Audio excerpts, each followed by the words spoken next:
If she finds out, it'll be a mess. Listen, sis is cunning, and once she gets angry, she holds a grudge. She's asleep. It's a real shame it's not you I'm marrying. I was shocked by my husband's words. Because the one who came with us was my sister, Alice. Can't believe she even followed us on our honeymoon. I slipped something into her cocktail at dinner, so she should be out for a while. So that's why I have this headache. They plotted this together. I can't forgive this. Because, as Alice said, I'm cunning and hold on to grudges. I'm going to get back at them big time. My name is Madison Turner. Soon I'll become Madison Smith. Since I started working, I've loved my job every day, now at 30 years old. I thought I might never get married at this rate, but then, out of the blue, a proposal came. Introduced by my boss. It was a blind date with John Smith, 2 years my senior. He's the son of a CEO from one of the major companies we deal with, and everyone says he's going to take over someday. The moment my parents heard about the proposal, they were ecstatic. Normally they don't pay me much attention and rarely call. But when they heard this, they began calling and emailing almost every day. Due to their persistent nudges, one day I brought him home. My parents were overjoyed.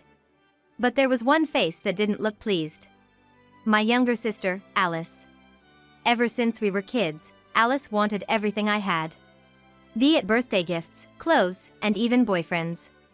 I don't know Alice's type in men. But it seems she always finds the guys I date attractive and ends up taking them away without a second thought. This time, she dressed up in her best dress and makeup, beaming, she said. "Nice to meet you. I'm Alice, the younger sister." Oh no, not again, I thought. But this time, we were already engaged. It wouldn't be easy for her to take him away this time. I reassured myself of that. His parents, who had never seen him with a woman before, were thrilled to have me. We moved into an apartment they recommended shortly after registering our marriage. It was more than spacious for a young couple like us.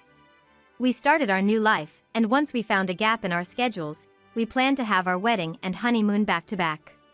The preparation wasn't too long.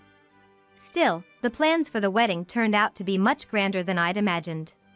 But then, on the day of the reception. "What are you wearing?" "What? It's fine." "Right, John?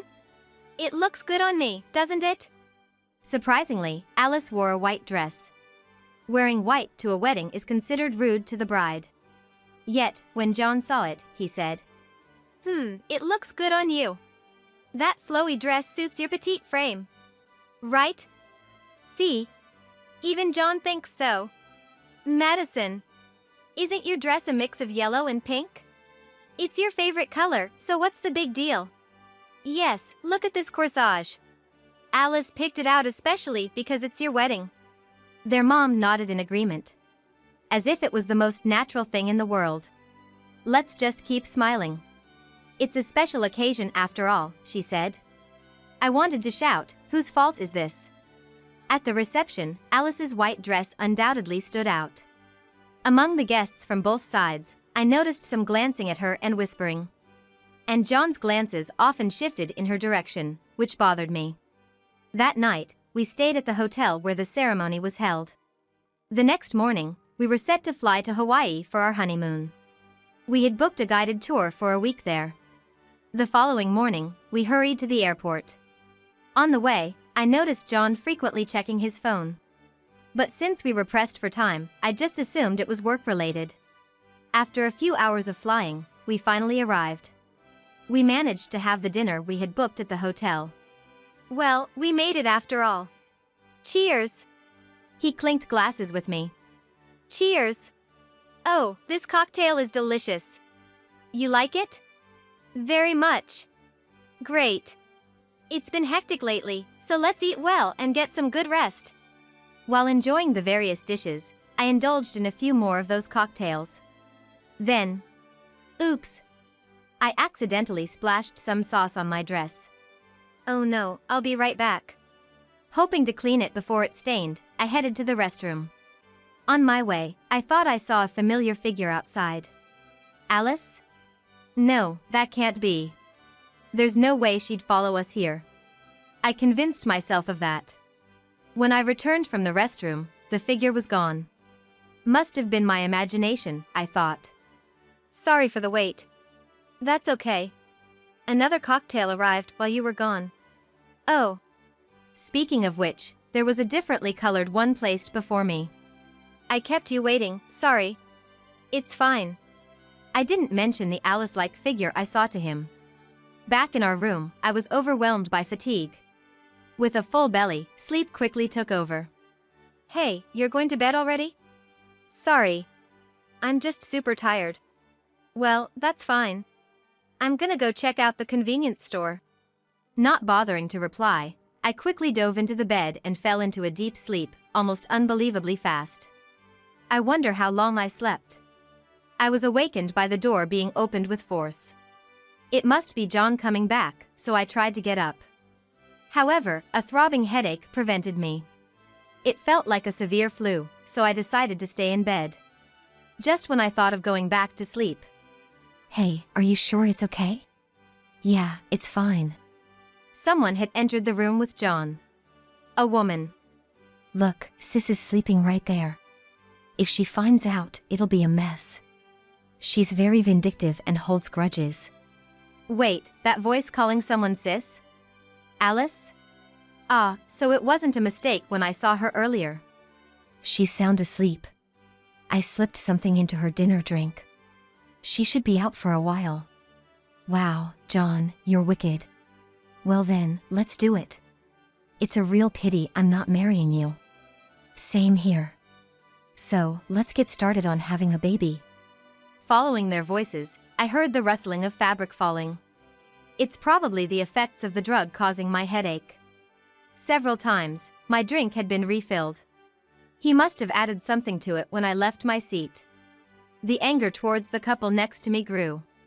I can't forgive either of them. While hidden under the covers, I stealthily reached for my smartphone. Capturing video would be tough, but I made sure to record their voices, thinking of the future. If I showed any sign of waking up, the ever-alert Alice would surely run away. Eventually, the two, seemingly satisfied, descended from the bed and headed to the bathroom. I seized the opportunity to photograph the messy bed and their scattered clothes, then dove back under the covers. Soon, they returned and started to put on their discarded clothes. It seemed pretty quick. Hey, what's the plan for today? I wanted to spend more time in the bath. Well, as Madison said, it's a guided tour package. If we don't stick to the schedule, we won't get to visit all the attractions. Wait, does that mean the guide will think I'm the bride today? That's exciting. Yeah, that's right, Alice. Today's plans. We were supposed to take a cab from the morning and visit various tourist spots. If so, he'd be returning in the evening for sure. I believe watching the sunset at the beach was also in the itinerary. Given that, I had been pretending to sleep, staying still under the blankets until John and Alice left. The moment I heard the door close, I sprang up. The headache had subsided while I was astonished at their messy behaviors. The light streaming through the window showed it was still morning. Thinking it's the best time, I booked the earliest flight to JFK on my smartphone. The suitcase, which I had just opened without unpacking. I closed it again. Then, out of the blue, John's passport on the table caught my eye. I smirked and tucked it into my handbag. Somehow, I managed to catch a flight in the early afternoon and arrived at JFK. Upon checking my phone, there was an alarming number of missed calls and text messages. Reluctantly, I decided to return one of the calls. "Where the heck are you?" John's voice was so loud that I involuntarily pulled the phone away from my ear. "Hey! I noticed our luggage was missing and guess what? You checked out alone. What were you thinking?" "Oh, sorry about that. I'm at JFK now." "You're at JFK?" I remembered I had some urgent business to attend to. "You're still over there, right?" "Of course. I've got a week-long tour. I'll enjoy it even on my own." "Alone, huh? Well, enjoy your time then." I hung up after saying that. What to do next? The week went by in the blink of an eye. Just when I thought it was about time, a deluge of calls hit my phone again. I ignored them at first, but after a while, I picked up. Hello? Hey, Madison. You don't happen to know where my passport is, do you? Your passport? What are you talking about? I can't seem to remember where I placed it. Why would I know? Try remembering where you kept it on the first day. If you can't find it, just get a replacement. What do you mean? Are you sure you don't know where it is? Why would I? John was stumped. Well, in reality, I was the one who took it. But when asked directly, it's not something you can easily admit to. I didn't lie, though. Just get a replacement or whatever. You'll be able to come back. A replacement it is. All right, I'll get on it. I didn't have time to chat. I was really busy at that moment. If he had opted to get a travel document instead of a passport replacement, he'd probably be back sooner. But there was plenty to be done before that. And then, just over 10 days later, I finally got a message from John saying he had his passport reissued and was back. I easily guessed that Alice must have held him back. I wondered what Alice had told her family, so I called her family home. However, her parents were flustered and vague. And on the day they were supposed to return. Waiting at home, I heard the sound of keys fumbling at the door. I also overheard a conversation. Hey, is it okay? Entering your place like this? It's fine, she's a workaholic. She's probably engrossed in work even now. Wait, what's with these shoes? A myriad of shoes was lined up in the entryway. There was an unbelievable number of shoes for just 2 people living together, and John's voice was trembling with distress. And then, welcome home. I greeted them warmly. Madison, I thought you were working today. Sis. I didn't say I was working. I did say I had something to do. I knew you two would come home together. I was waiting. Come on. Exactly. Come inside already. Dad, and even Mom. Next out were the in-laws. Alice glanced at the large pile of shoes in surprise. Sis, don't tell me. Yes, that's right. Our parents are both here. Saying that, I led them to the living room where everyone was gathered. What's with all these people?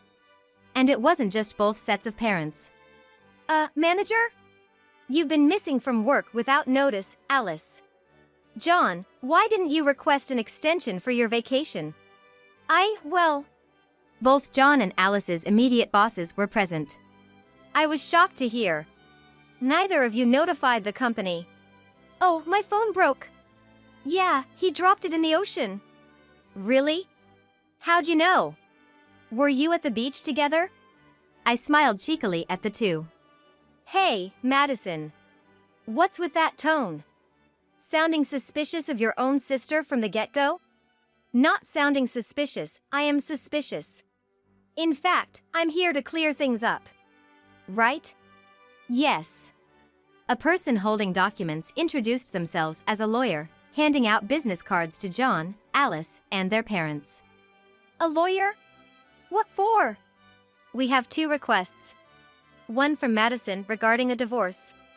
The other is from Mr. Smith about renouncing John's inheritance. What? Renounce inheritance? John's eyes darted between the lawyer, me, and the in-laws. Alice suddenly asked with urgency. Wait a minute, lawyer. By renouncing inheritance, you mean John can't become the CEO? CEO? The father-in-law laughed heartily and motioned for both to sit down. Then said exasperatedly, not just CEO, we're gonna kick him out of the headquarters altogether. Don't you get it? Spoiled and clueless lady. Why would you do that? It's obvious, isn't it? Using his newlywed wife's sudden emergency as an excuse, he goes on a trip with her sister. If someone who carelessly, and so openly, does something this outrageous becomes the company's top executive, what happens to the company and its employees? Wait, isn't the CEO's job just to sit there? Geez. Are you that dumb? Are you really Madison's sister? What did you just call me? Dumb? Dad? Mom? Excuse me, Mr. Smith, Don't you think that's a bit much? Huh? You're defending Alice, the girl who's trying to steal your sister Madison's husband? Ah, well, isn't John a bit out of Madison's league? These two seem to be into each other. Maybe Alice and Madison could switch. Bang. The father-in-law slammed the table hard. I see. This thoughtless girl must have been influenced by parents like you two. Meanwhile, the mother-in-law motioned for me to come closer. What's the big deal? It's unfair that only Madison gets all the good suitors. That's why I flirted with John. Sure, he's a bit older, but I wanted to be a CEO's wife. Older, you say? John was in shock. You think you could become a CEO's wife? Why'd you think that? There was no guarantee that John would become a CEO in the first place. But John said so. Being a CEO is just for show. Just being there makes things move around you. I can't trust the company to someone who says things like that. It was only because Madison, a strong woman, was by his side. But leaving Madison aside, oh, I was mistaken. The father-in-law signaled to me. At that moment, I played the recording of their conversation. Shocked, their eyes widened. You were awake? Tell me, what did you put in my cocktail? When I woke up, my head was pounding. Eye drops. Read it in a novel. Unbelievable. The father-in-law sighed deeply. Dad, what are you gonna do with me? I'd love to completely cut ties with someone like you. But if I do, I'm afraid you might tarnish our company's reputation. Go work at our branch office in Texas. No way. John turned desperately to Alice. Alice, you'll come with me, right? What? Why would I? You said you were the heir to the CEO. I thought Madison was wasting her chance. I don't need you. I'm giving you back to Madison. It's not like I want him back. At that moment, I put forward the divorce papers I'd already signed. What's this? There's no way I'll sign this. At the very least, we approve, said the father-in-law. Dad. Really, John? After marrying Madison, I thought you'd straighten out. What were you thinking? I couldn't help it. Alice was the one who seduced me. You, seriously. Why didn't you just say no? The mother-in-law snapped at her son. I'm truly sorry, Madison. Because of this idiot, you now have a divorce on your record. It's all right, a good lesson learned. I guess I'm better off focusing on my career. Madison, are you gonna leave me? Leave you? I scoffed. You're the one who easily fell for Alice's advances, right? She's always wanted and taken everything that was mine. I certainly don't want any hand-me-downs. You don't have to be so harsh, Madison. Besides, I raised my voice towards my parents. I no longer wish to associate with you all. And regarding this matter, I've suffered emotional stress from Alice, so I'm demanding compensation. You say that to your own parents? I'm just reclaiming what has been siphoned off to Alice over the years. That's how I'll sever ties with you. I stated this firmly. I can be very vindictive, and I tend to hold grudges. Right, Alice? You said so, didn't you? Soon after, John was transferred from the headquarters to a remote field office. He even had to adopt his mother's last name. The commitment was total. His salary was significantly reduced from before. Moreover, from that reduced pay, my compensation was being deducted, as his parents explained to me. The place he was posted to was not one where you could take breaks and head to a nearby cafe. Once you step out of the office, all you see is a dreary industrial area. If you think of having coffee outside, there's only a vending machine. Oh, John dear, if you want coffee, we can make some for you. The office clerks, older ladies, said with a stretchy smile. There hadn't been any young people in that office, regardless of gender. So, seeing a man in his 30s like John was a novelty to them, and they seemed to enjoy having him around. On the other hand, the field workers were always yelling at him, "What's this instruction? The numbers are wrong. Hey, when are you placing the order for materials? It won't be on time," and the like. Every day, John would send texts to his parents, lamenting about being yelled at. He would also texted me things like, "Please, forgive me, it was a lapse of judgment, ask our parents to intervene, I can't give up on you yet," and other such nonsense. For some reason, he never called directly. He probably didn't want to be countered directly. Meanwhile, Alice lost her job. She had spent too much time overseas with John. And the reason for her firing was quite significant. She couldn't find another job and stayed at home, berating her parents almost every day, asking, "Why didn't you stop me?" She directed her anger at me too. "Why are you doing this to me, your own sister? I saw through him, didn't I? You should be thanking me. So forget about the compensation." My parents, on their part, began leaving me voicemails and emails, saying things like, "Please, can you reduce the compensation for Alice? Come on, you're her big sis, right? Why are you so stubborn? With that attitude, you'll never get married again." And so on. Of course, I kept all their texts and voicemails. I used them as evidence and got a restraining order through my lawyer. I felt incredibly relieved. Shortly after, I transferred to a company managed by John's father. Not the main office where John worked, but a newly established branch. "Madison, I've always believed in your passion for your work. I want you to utilize your talent as a starting member of the branch," said my ex-father-in-law.